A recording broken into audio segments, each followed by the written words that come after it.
Okay, gonna start from scratch now. Hello to all of you. Really hope you're having an amazing day, afternoon, night, however, whatever is the time you're watching this. I'm just now realizing how weird it is to me that you're actually clicking on this video and watching me for like 5 minutes talking about, who knows, pure bullshit, maybe. Like you're actually taking time off your precious life to be with me. It's just so weird to me, that feeling. But where do I start? I haven't even introduced myself yet. My name is Valentina. Full name Valentina Esperanza Gargari González. Just sounds like I'm rapping when I say my name too quickly. So I really have to take it slow when I go to the Bürgeramt. Do you say that in English? Like citizens office? I don't know. Anyways, I originally come from South America, Chile, specifically from Viña del Mar. What actually translated into the English means vineyard of the sea. I think it's because like the city has many beautiful beaches and a lot of vineyards. No, but really a lot of vineyards where you can drink like lots of good quality wine. Yeah. Anyways, Viña del Mar is a really beautiful place. So if you have the opportunity to go to Chile, I really recommend you to go there.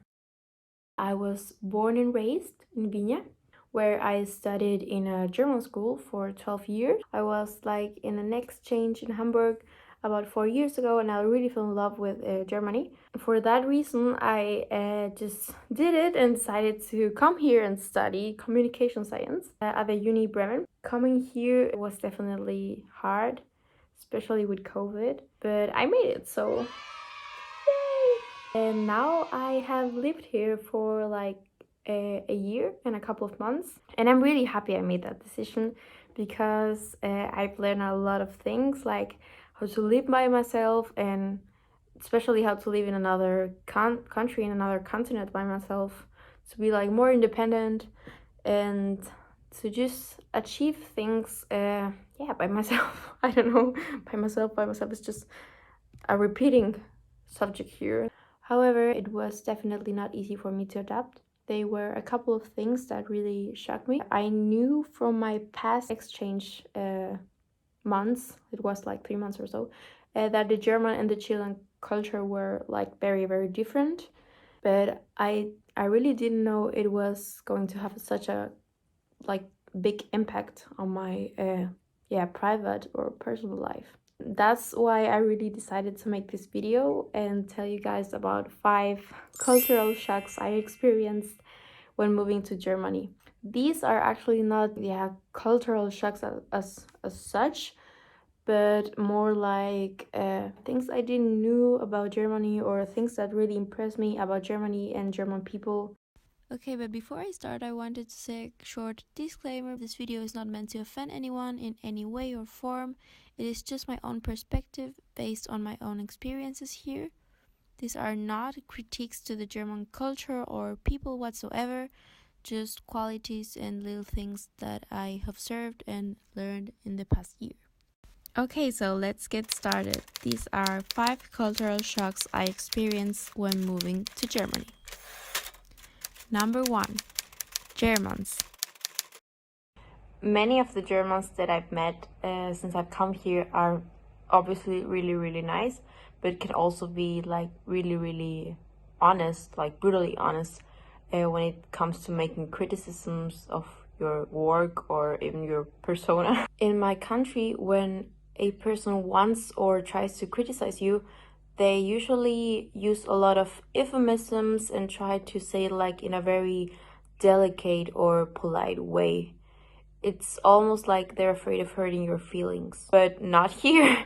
Here is criticism, just criticism. And I think that's a very good quality, because Germans can like separate critique from private life, which can be very helpful when you're trying to like get help from friends that have to like rate your work and tell you like, man, this is good or this sucks.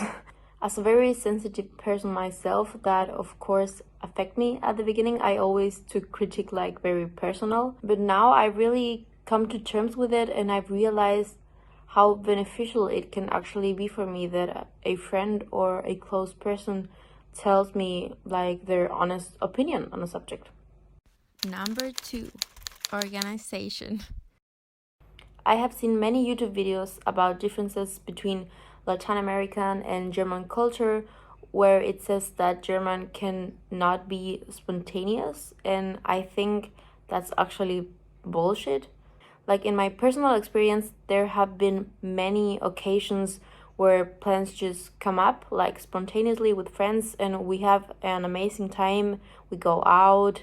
However, I cannot ignore the wish and like the joy that Germans have in like planning and organizing meetings or outings for the future. They really do love to plan things like in advance. I usually already know what I'm gonna do on Christmas Eve, New Year's, and Halloween like a month in advance. At the beginning, I always ask myself like, why anticipate so much? There's like 100 things that could happen before this day. But now I really love it. I think it creates like more excitement for the future and what's to come. Number 3, recycling. It is known here in Germany that garbage is separated in 4 or more containers. Correct me if I'm wrong. I think it's 4 containers. Organic waste goes in one bag.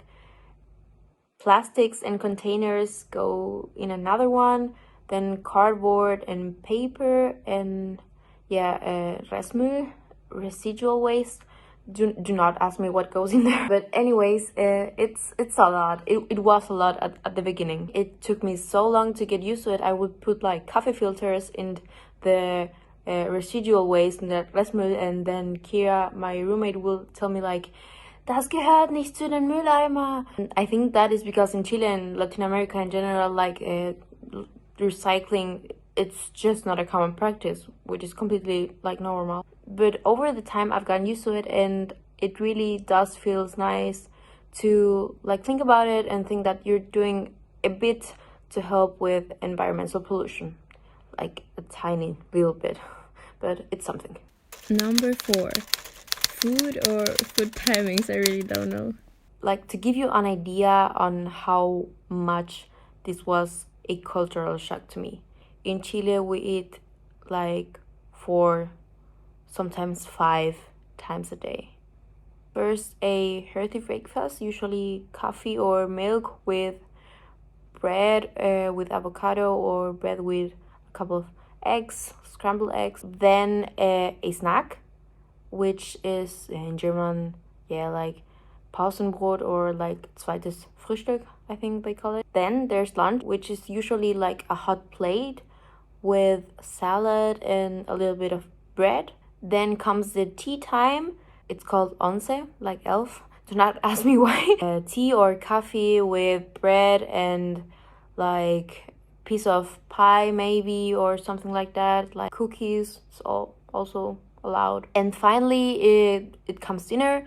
Dinner is like usually at 8, 9 in the afternoon. I think it's the most important meal of the day actually, because it's when the whole family like talks about their days and how life has been. In Germany, I will say it's like very different. Well, there's breakfast, then optionally there's like a snack or like Pausenbrot. Then between 12 and like 2 p.m. you eat lunch. And then for me, it's like this gap, this huge gap where you don't eat absolutely anything. And finally, there's dinner, which I would not really call dinner because like it's a light meal between 6 and 7 p.m., which was normally for me very, very early. And that is it. That is actually all that they eat in a day. How do they manage to live? And the last one, to be honest, I was really running out of ideas for this one, but it is in fact very true, and I think is until today one of the things that affects me the most, I will say, of Germany and German culture. And it is Sundays. Like, everything is closed on Sundays. Everything. Okay, well, almost everything. Like shops and supermarkets. Like restaurants are open. That's okay. But it's still so difficult for me to adapt to this. Like in Chile, I was really used to it. On the weekends, I will go like shopping or to the supermarket with my mom. But here it's like you have to plan it in advance. It's like it's very weird to me. Well, those were a couple of things that shocked me when I got here to Bern. As I mentioned before, I have only been living here for a year, so I do not have much experience, and I'm also very sure that throughout my studies there will be many more things that will shock me along the way. I would love to hear your opinion on these cultural clashes. If you're a foreign student, did the same thing happen to you? And if you're not a foreign student, what's your opinion on the topic? I mean, do you think some of the things I said were logic or bullshit? I might be talking poor bullshit here. Anyways, I enjoyed talking to you guys today. I will see you guys next time.